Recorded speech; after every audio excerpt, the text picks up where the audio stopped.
ekigendererwa kya tournament eno kuyamba abaana okufuna ekiseera eky'okuvuganya. Kyayogerwa nti okutendeka obutendesi omusambi naye nga tavuganya tekimuyamba kukula. N'ekyo tulowooza nti abaana baffe abali mu academies ez'enjawulo beetaaga ekiseera ekyo eky'okuvuganya, kubanga ne bwe banaakula nga bafuuse abasambi ab'amaanyi era bajja kulira mu kuvuganya. Era ekigendero ekirala kwe okulaba nga buli mwana ali mu tournament eno afuna time emala okusamba omupiira.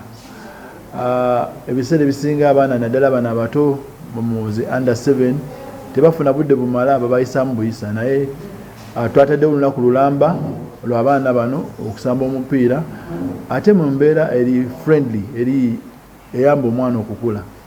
Twagala abaana tubabwe consistent competition nga buli mwaka bavuganya mu mpaka zino eza African Arts Youth League. Tusuubira nti ekijja bayamba okula okubeera abasita mu ggwanga lyaffe. Tukimanyi nti oba tujjukire nti abasambi tubalaba bakuze, naye okubanakyalinga, okubatumbula, okubalungamya nga bakula mu nsi eno y'omupiira, omulimu gukolebwa academies.